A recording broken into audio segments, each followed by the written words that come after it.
All right, so I was in the middle of editing this video and I went back and I was just troubleshooting and testing some more features inside of the advanced search and realized that one, you want to create, before you update, if you haven't already, you want to create your own presets for advanced search. All right. This is going to help you out when you get into the advanced search in the 22.1 version because, and specifically, if you are trying to make a lens selection or anything like that, it'll make sense when you see the video. But moral of the story, you now have to type in the full name of the lens. I don't know what they were thinking when they put this portion together. And I think in the video, I actually say that it's a step backwards. It's actually quite frustrating and disappointing that they would do something like this. Now, I am still troubleshooting the advanced search because I do like to filter and search deep into my library, but it feels like I don't have as much control over the capability and the tokens that are inside of everything else. Like, it just doesn't make sense to me. I don't get it. So let me know what you think about that in the comment section below. And I didn't mean to start this video off with some sort of negative, downside or anything crazy like that. I just felt like I had to share my honest opinion about what I am experiencing with advanced search. Maybe you're doing better than I am. And if you are, please leave it in the comment section below. But let's go ahead and dive into the video. Today, we're going to be looking at the advanced search feature inside of Photo Raw 2022.1. Now, this is a new feature that was released this week, and there's some pretty cool functionality, but there's some drawbacks. So let's go ahead and dive into the computer. All right, so here we are inside of the computer, and I haven't done anything. I just have a bunch of photos from a zoo trip that I took. Now, in order to access the advanced filter or advanced search, you'll notice that it's no longer a option inside of your tabs here, right? Underneath browse, it's just not there. But there's this magnifying glass right underneath your cloud sync icon. If you click that, it is going to bring up a dialog box. Now, I have this on the second monitor, which is what leads me to one of the drawbacks. There is this minimize feature here, but it's kind of cumbersome. It's easier to just have it on a second monitor. So if you have two monitors, then I recommend you do that. Otherwise, you can minimize this, but now to pull it back up, you have to come down and you have to find it. And I don't know. To me, I don't personally care for that. But for today's demonstration, I am going to pull it over here to the side and you will see how this works.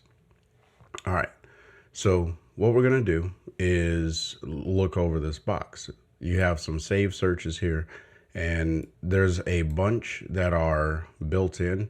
And then I also have my saved searches from previous searches that I used to do in the advanced search. So that's kind of cool that those didn't go away.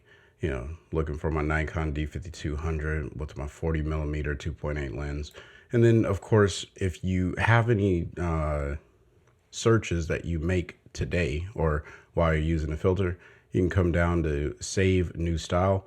Or if I were to click on one of these up here, and then it's like, okay, I make some changes, I can update it, you can rename, and then you can also delete. So functionality of saving, fairly straightforward.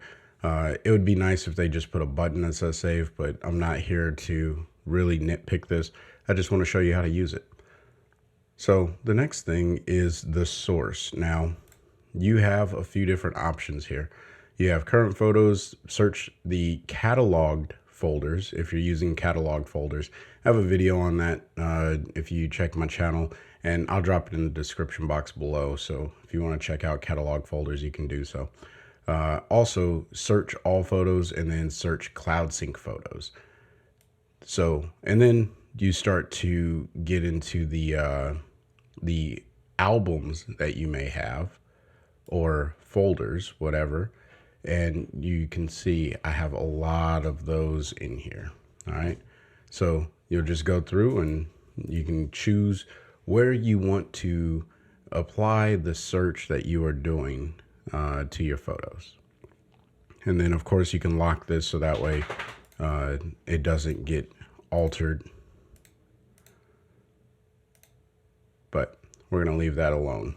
Now, the next thing that you can do is actually start your search filter. Now, I want this to search all photos because I personally want to look through every single photo that I have on my photo hard drive. Now, where it says search criteria match, you get to choose what you want it to do. Do you want it to match all of the following rules, which means you're going to be very specific to what you're looking for? Do you want it to match any of the following rules, which means as long as it matches one of those rules, it's going to pop up a result? Or do you want to do like a negative result where I don't want anything that matches these results, but show me everything else that doesn't match? Depends on how you're searching for your photos and how you categorize them and organize them. So we're going to click add field, which is right down here. And that's going to give us an option. Now, where it says everything, if you click there, it's going to give you a few more options. There are some submenus in here, but the good news is they're only one deep. So you have the main menu and then you have the submenu, which actually shows you the field or token, whatever you want to call it. Okay. So if I'm like, hey, you know what? I want to look at all of my photos with a particular aperture. So I'm going to click aperture and then leave it on is or is not, is greater than, is less than, whatever you choose. But I'm going to go with my aperture is, and I'm going to put 2.8. And now when I hit enter or click off of there, it starts filtering through, and look, all of the photos that I've taken at aperture 2.8 are starting to show up here, and it shows you the most recent ones. I just pull down here, my friend's wedding, got all kinds of photos in here, right? All of these were shot at 2.8. Now, what I've ran into, I have these photos that are synchronized over the cloud. Now, I don't know what the issue is with showing these photos. They're cataloged.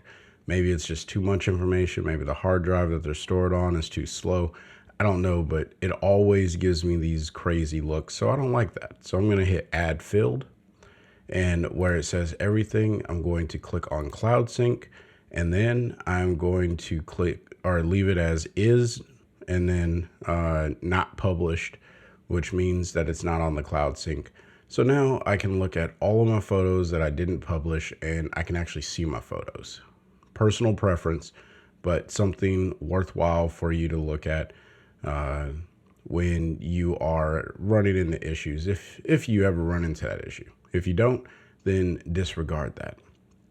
Okay, so now I have all of my 2.8 images, and it looks like there's 9,449 images that are shot at aperture 2.8 and not published to the Cloud Sync. If this were a good reference that I always wanted to pull up, I can now click on Create Smart Album. And I'm going to put this 2.8. And I'll just call it 2.8 aperture. And I misspelled aperture because apparently I can't spell, but that's all right. And now we'll hit save. So I created a smart album. What that means is every time that I upload a photo with the aperture of 2.8, it is going to go into this album. So where does this smart album live? We'll take a look at that in a second. But if I was done with this and I'm like, you know what, I want to come back to this particular setup again, where it searches all of my 2.8 photos because maybe I don't create a smart album and I just want to be able to find this again, then I can click up here where it says Save Searches, and then come all the way down to the bottom, Save New Style, and call this 2.8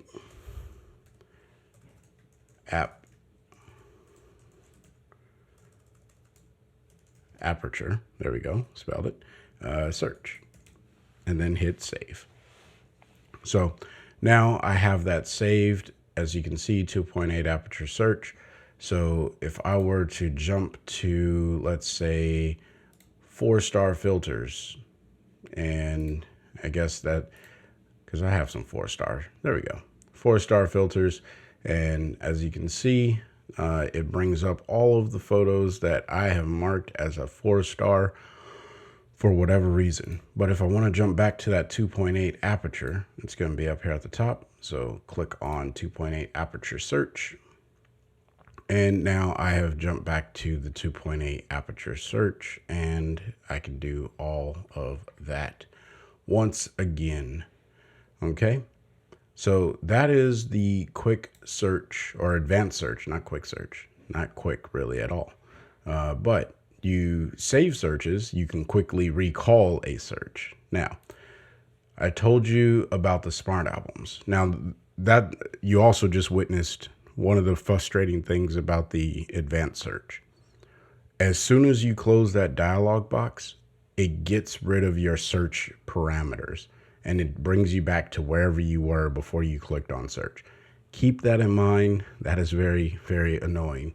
Hopefully there's a way that they turn this into a toggle on and off, because if I click it, it brings it back.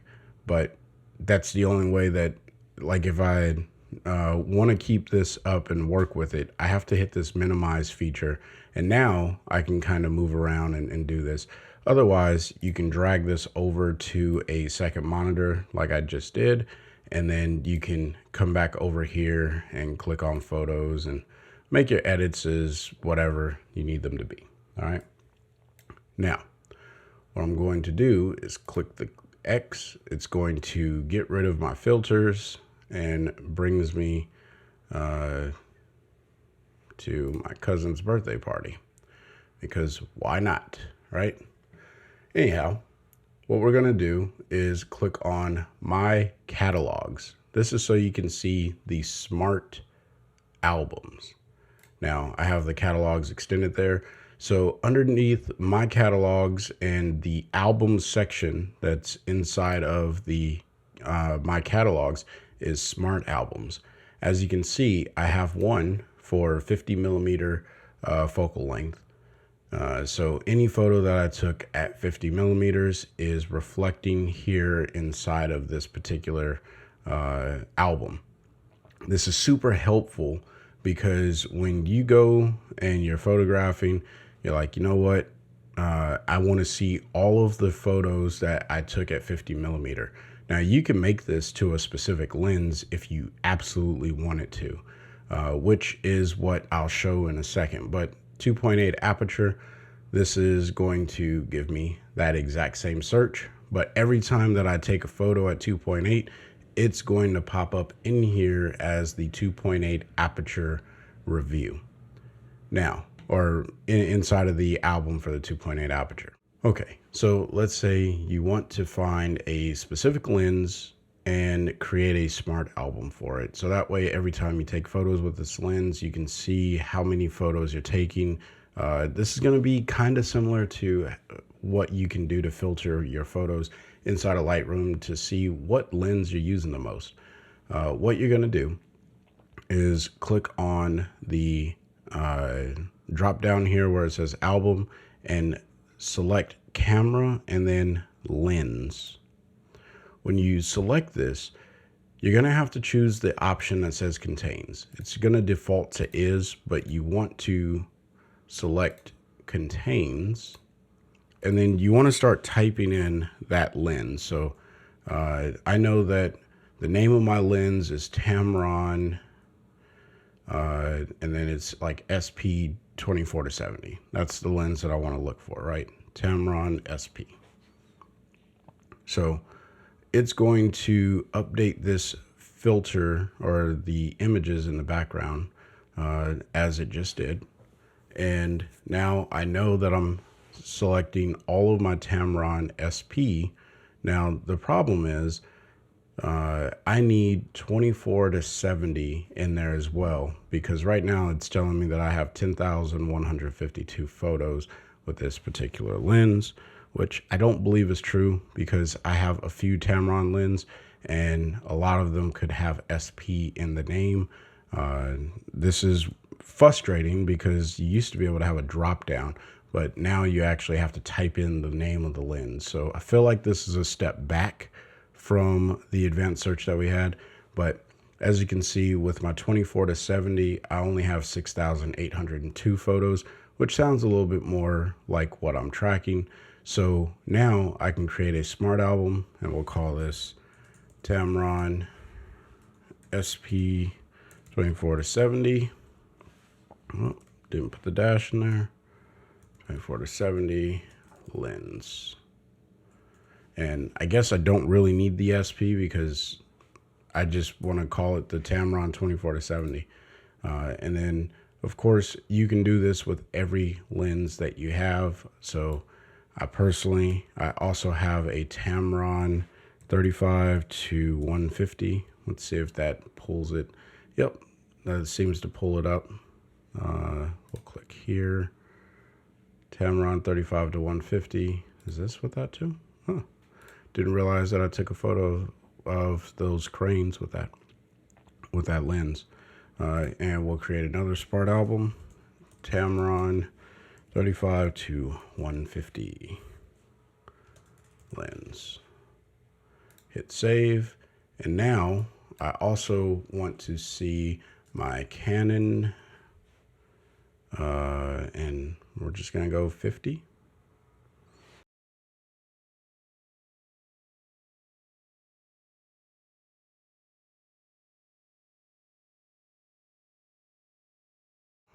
ON1 kind of froze up on me there, so I had to close it, and now we should be seeing a smart album. But as you can see, there's some bugs. The smart album did not actually produce, but when I close the filter here, or the tab, and then open it back up, you can see that the two smart albums that I created are now here. So if I want to see how many photos I took with my 24 to 70 or my 35 to 150 lens, I can click here, and it's going to filter all of the photos, give me that 6,802, and then as well as clicking on the 35 to 150 and seeing that I took 8,662 photos with it. Now, that's just because, you know, it's value added to be able to see what lens you're using the most.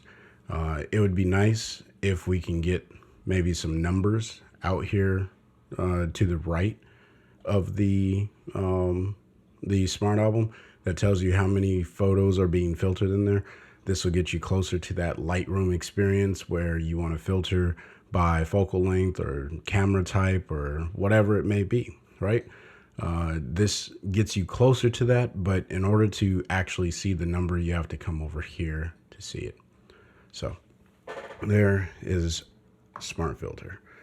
Now, as you can see, there are still lots of improvements that can be made with the advanced search. I was excited for it, but now I feel like I lost some functionality, and I'm going to have to play around with it. But ultimately, that's kind of like my first impressions of the advanced search. Maybe it'll grow on me and get better, but I do feel like this is a step back. So hopefully they make some updates to the advanced search and put back those drop-down menus where the computer is automatically reading what lens you used, and then you can just select that, as opposed to me having to type it in. I feel like that's a little cumbersome and it's silly, and I don't like it personally. I would prefer to have a drop down. I don't know. Let me know what you think about that in the comment section below. And if we're just now meeting, my name's Chris. I am a content creator here on Free Will Photos. helping new photographers and intermediate photographers learn how to use photo editing software so they can get their creative visions out and into the world as fast as possible. I do that through video content here on YouTube. If that's something you're interested in, go ahead and smash that subscribe button. Don't forget to check the bell icon so you get notified whenever I drop a new content on the channel, which is fairly consistent. And if you found value in today's video, please smash the like button. It just helps YouTube pass this around the algorithm and get it into the hands of those who may find it value added. Until next time, I want you guys to stay inspired and keep creating. Peace.